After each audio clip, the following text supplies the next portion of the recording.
প্রিয় শিক্ষার্থীবৃন্দ, আশা করি ভালো আছো। আমিও ভালো আছি। আবারও বাদাঘাট সরকারি কলেজ কর্তৃক অনলাইন শিক্ষা কার্যক্রমে তোমাদেরকে সুস্বাগতম। আজকে আমি তোমাদের উদ্দেশ্যে যে ক্লাসটি নিতে যাচ্ছি সেটি হিসাব বিজ্ঞান প্রথম পত্রের দ্বিতীয় অধ্যায়। একাদশ দ্বাদশ শ্রেণী উভয়ের জন্য প্রযোজ্য। বিশেষ করে একাদশ শ্রেণীর জন্য বেশি গুরুত্বপূর্ণ। তোমরা যারা নতুন, তোমাদের উদ্দেশ্যে আজকে সেই ক্লাসটি।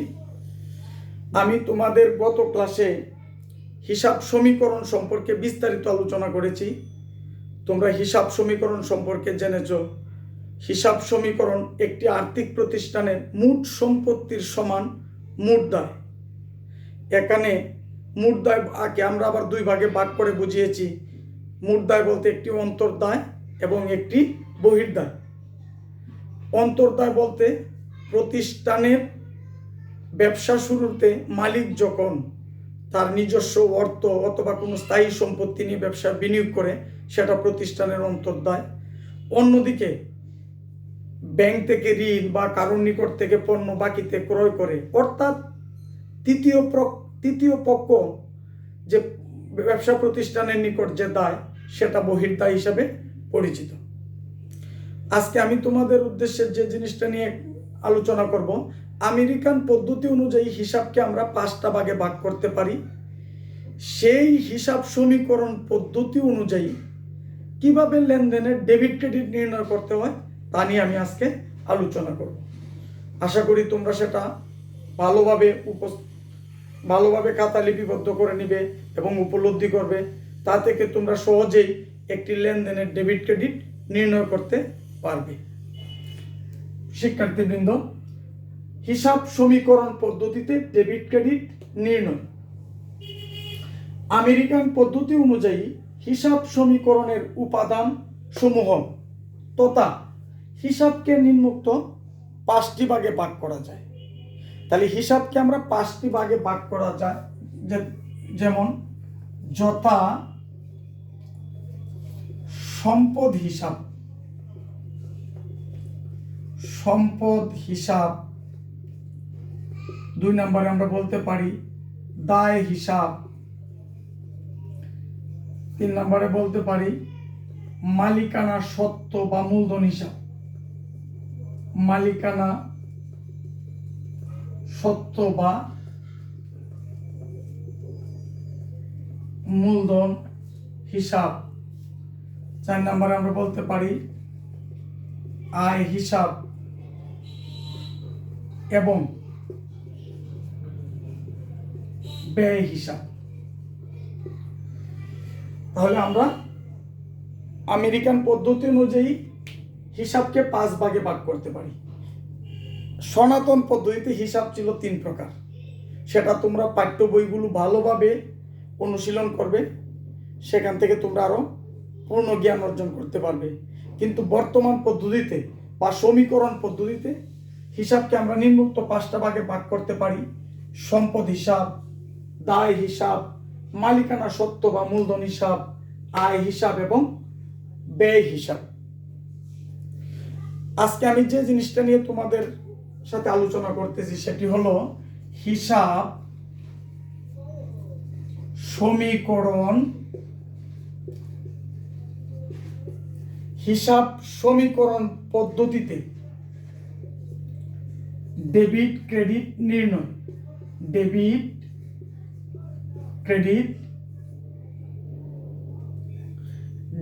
ক্রেডিট নির্ণয়।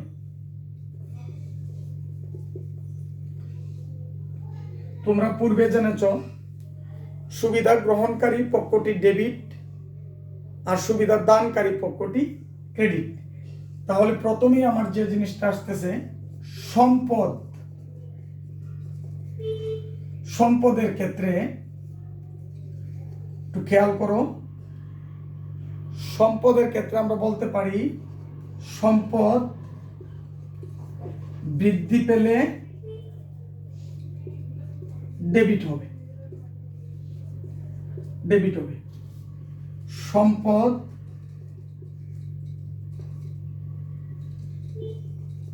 হ্রাস পেলে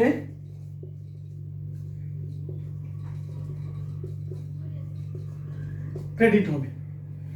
সম্পদ, একটি আর্থিক প্রতিষ্ঠানের যদি সম্পদ বৃদ্ধি পায় সেক্ষেত্রে সম্পদ ডেবিট হবে। কোনো কারণে সম্পদ যদি চলে যায় বা হ্রাস পায় সেক্ষেত্রে সম্পদ ক্রেডিট হবে। এরপরে আসো দায়ের ক্ষেত্রে। দায়ের ক্ষেত্রে সম্পদের বিপরীত দায়, তাহলে আমরা বলতে পারি দায় হ্রাস পেলে ডেবিট হবে।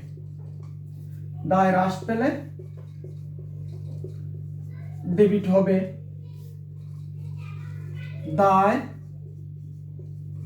বৃদ্ধি পেলে ক্রেডিট হবে। একটি প্রতিষ্ঠানের দায় যখন হ্রাস পায়, দায় হ্রাস পাওয়া মানে আমি যদি কোনো ব্যক্তি বা প্রতিষ্ঠানের নিকট থেকে বা ওই প্রতিষ্ঠান যদি কোনো ব্যক্তি বা অন্য কোনো তৃতীয় পক্ষের নিকট থেকে বাকিতে পণ্য ক্রয় করে অথবা ব্যাংক থেকে ঋণ নিয়ে আসে, সেক্ষেত্রে প্রতিষ্ঠানের দায় বৃদ্ধি পায়।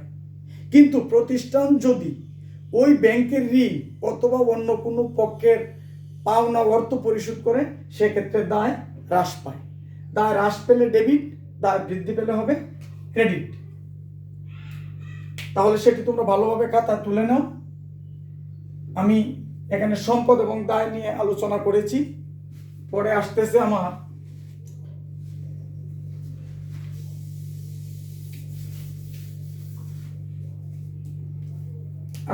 তিনে আসতেছে মালিকানা সত্ত্ব, বা আমরা মূলধন বলতে পারি। মূলধন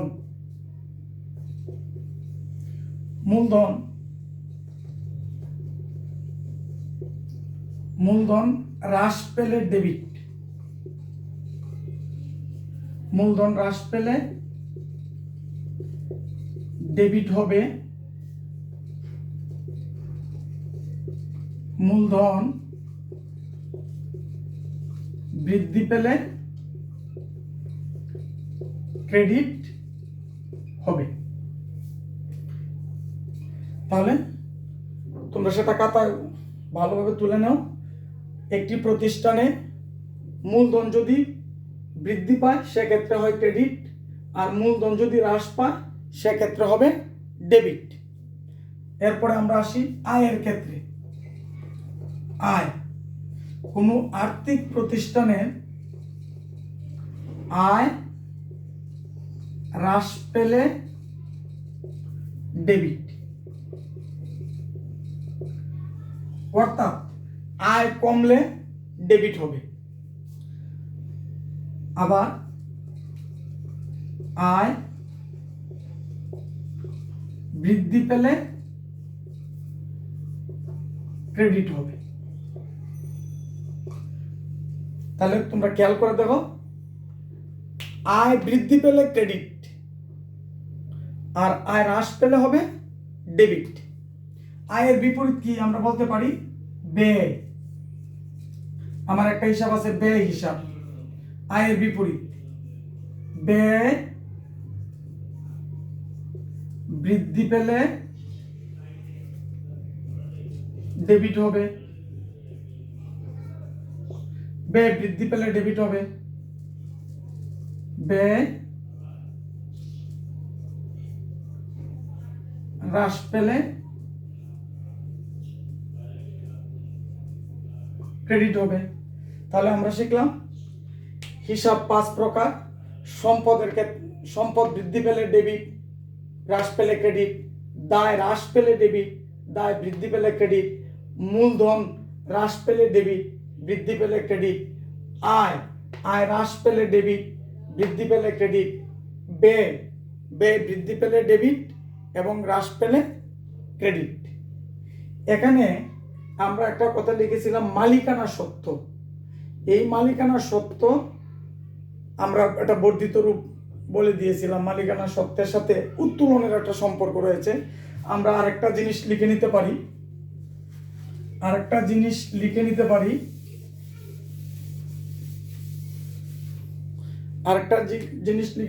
সেটা উত্তোলনের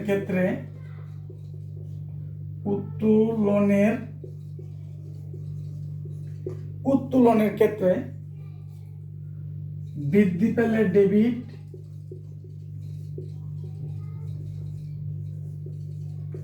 বৃদ্ধি পেলে ডেবিট হবে, আর হ্রাস পেলে ক্রেডিট হবে। তাহলে সেটি তোমরা খাতায় ভালোভাবে লিপিবদ্ধ করো।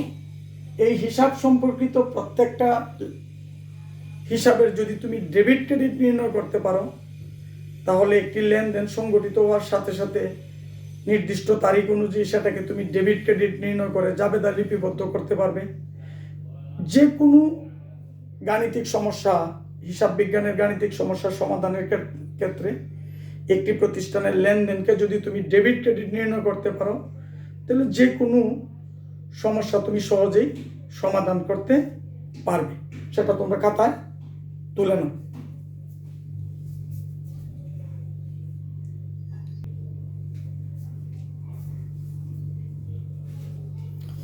আশা করি তোমরা এতক্ষণ আমি যা তোমাদের উদ্দেশ্যে বলেছি বা বোর্ডে উপস্থাপন করেছি, তোমরা সেগুলো ভালোভাবে অনুধাবন করতে পেরেছ। এবার আমি এই হিসাব সম্পর্কিত কয়েকটি বিষয় উদাহরণের মাধ্যমে তোমাদেরকে বুঝিয়ে দেওয়ার চেষ্টা করছি।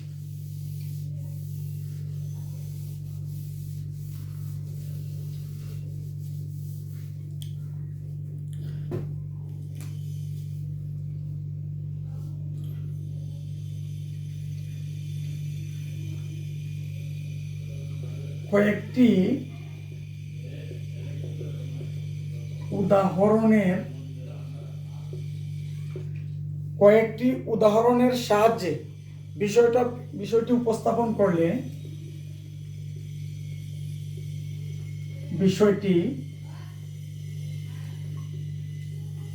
উপস্থাপন করলে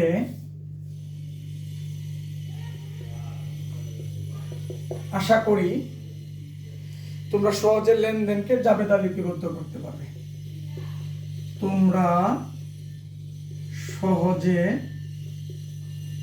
লেনদেনকে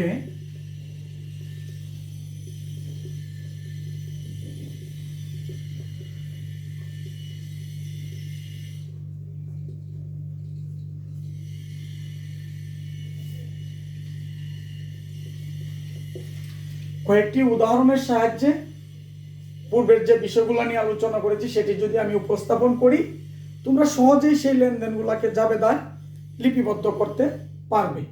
উদাহরণস্বরূপ আমরা যদি বলি মিস্টার রহিম নগদ 1 লক্ষ টাকা নিয়ে একটি ব্যবসা শুরু করলেন।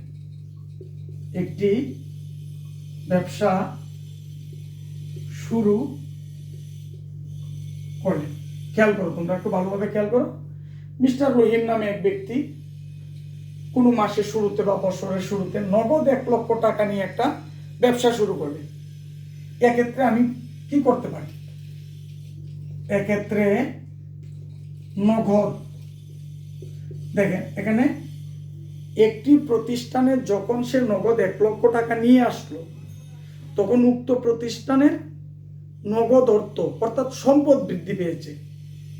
সেই কারণেই নগদ অর্থাৎ এ উপকরণটি হিসাব সমীকরণের যে উপাদান এ, সেটি বৃদ্ধি পেয়েছে, তাই ডেবিট হবে, তাই নগদ ডেবিট হবে। মিস্টার রহিম নগদ 1 লক্ষ টাকা আনার কারণে একটি প্রতিষ্ঠানের মূলধন বৃদ্ধি পেয়েছে। আমরা সাধারণত বলে থাকি একটা প্রতিষ্ঠানের পুঁজি বা মূলধন, সেই মূলধনটা বৃদ্ধি পেয়েছে। তা আমরা বলেছিলাম মূলধন বৃদ্ধি পেলে ক্রেডিট, সম্পদ বৃদ্ধি পেলে ডেবিট। এক্ষেত্রে মূলধন বৃদ্ধি পেয়েছে, মূলধন মানে ক্যাপিটাল সি, মূলধন বৃদ্ধি পাওয়া, তাই ক্রেডিট হবে, তাই ক্রেডিট হবে। তাহলে আমরা শিখলাম সম্পদ বৃদ্ধি পেয়েছে অর্থাৎ প্রতিষ্ঠানে নগদ অর্থ আনয়নের কারণে সম্পদ বৃদ্ধি পেয়েছে তাই সম্পদটা ডেবিট। আর মালিক প্রতিষ্ঠানে মূলধন হিসেবে টাকাটা আনায়, প্রতিষ্ঠানের উপরে মালিকের অধিকার মানে মালিকানা সত্ত্ব বৃদ্ধি পেয়েছে অথবা প্রতিষ্ঠানের মূলধন বৃদ্ধি পেয়েছে তাই মূলধন হিসাব হলো ক্রেডিট। আবার যদি আমরা একটা বলি, ধারে আসবাবপত্র ক্রয় করা হলো, আসবাবপত্র ধারে আসবাবপত্র ক্রয় করা হলো বলতে পারি আমরা 15,000 টাকা বা 20,000 টাকা, 15,000 টাকা। একটু খেয়াল করো, প্রতিষ্ঠানটি বাকিতে আসবাবপত্র ক্রয় করেছে 15,000 টাকা।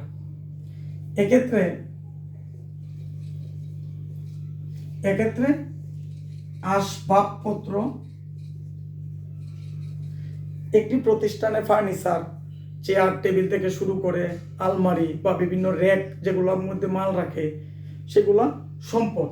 এক্ষেত্রে আসবাবপত্র অর্থাৎ এ বৃদ্ধি পেয়েছে তাই ডেবিট হবে।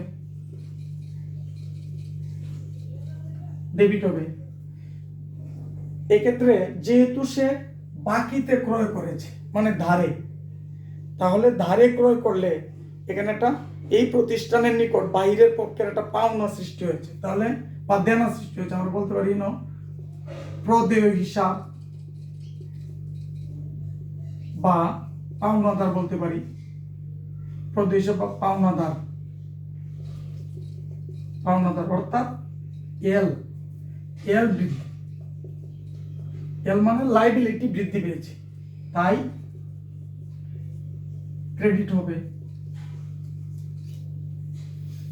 এক্ষেত্রে আসবাবপত্র ব্যবসায় আসায় সম্পদ বৃদ্ধি পেয়েছে আর বাকিতে ক্রয় করে আনার কারণে প্রতিষ্ঠানটি অন্যের নিকট দায়ী, সেক্ষেত্রে দায় বৃদ্ধি পাওয়ায় তা ক্রেডিট হবে। আবার যদি পাওনাদারকে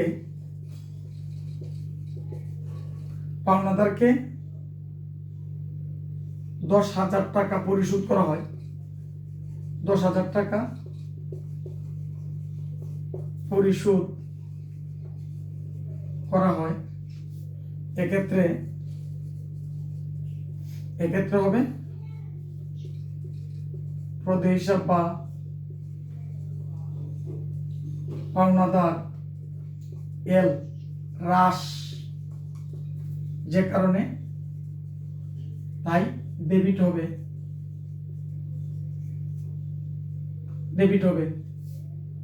পাওনাদারকে টাকা পরিশোধ করার কারণে দায় হ্রাস পায় আর দায় হ্রাস পেলে ডেবিট। পাওনাদারকে টাকা পরিশোধ করার কারণে নগদ অর্থ চলে গেছে, নগদ মানে হ্রাস পেল আর সম্পদ হ্রাস পেয়েছে তাই ক্রেডিট হবে। তোমরা সেটি খাতায় ভালোভাবে লিপিবদ্ধ করে নাও, পরবর্তীতে তোমরা এই জিনিসগুলো বারবার দেখতে পারবে এবং সেখান থেকে অনেক কিছু শিখতে পারবে, সেটা তোমরা খাতায় তুলে নাও।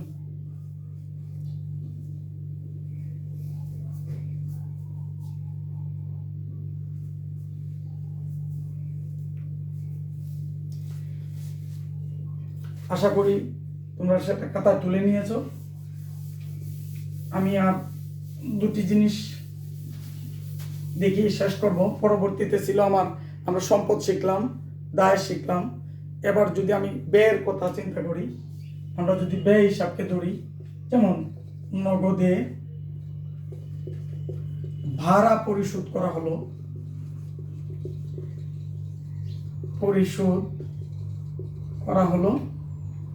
5,000 টাকা।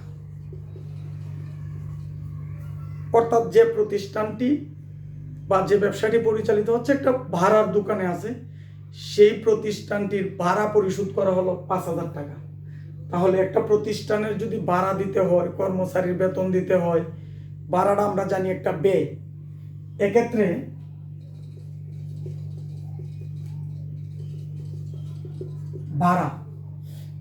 আমার ভাড়া যে জিনিসটা সেটা হলো উপাদান বা এক্সপেন্সেস অর্থাৎ ব্যয় বৃদ্ধি, তাই ডেবিট হবে। দ্বারা আমি এক্সপেন্সেস বুঝতে পারি, ভাড়া আমার একটা ব্যয় বৃদ্ধি পেয়েছে তাই ডেবিট। আর অর্থ পরিশোধ করা হলো 5,000 টাকা পরিশোধ করা হয়েছে, সেক্ষেত্রে নগদ আমার সম্পদ হ্রাস পেয়েছে, অর্থাৎ এ হ্রাস, তাই ক্রেডিট হবে। 5 আমরা যদি বলি নগদে বিক্রয় 25,000 টাকা, নগদ টাকায় বিক্রয় করা হলো 25,000 টাকা। আমরা জানি বিক্রি করলে আয় হয়, সেই ক্ষেত্রে আমি 25,000 টাকা নগদ বিক্রি করার কারণে আমার প্রতিষ্ঠানে নগদ অর্থ অর্থাৎ সম্পদ বৃদ্ধি পেয়েছে। এক্ষেত্রে নগদ অর্থাৎ এ বৃদ্ধি পেয়েছে, এ বৃদ্ধি, তাই সম্পদটা ডেবিট হবে। ডেবিট হবে বিক্রয়, বিক্রি করলে আমি জানি কি আমার আয় হয়, রেভিনিউ, রেভিনিউ বৃদ্ধি, আয় বৃদ্ধি, আয় বৃদ্ধি পেলে তাই ক্রেডিট হবে। এক্ষেত্রে নগদ অর্থ বৃদ্ধি পাওয়ায় সম্পদ বৃদ্ধি পেয়েছে তাই ডেবিট, বিক্রয় করলে আমার আয় হয়, রেভিনিউ বৃদ্ধি, তাই সেই ক্ষেত্রে ক্রেডিট হয়েছে। প্রিয় শিক্ষার্থীবৃন্দ, আজ এই পর্যন্তই থাকলো।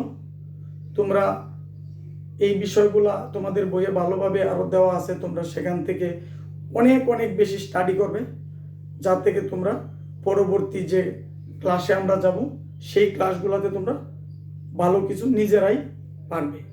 আজ এই পর্যন্তই থাকলো। সবাই ভালো থাকো, সুস্থ থাকো, সবাইকে ধন্যবাদ।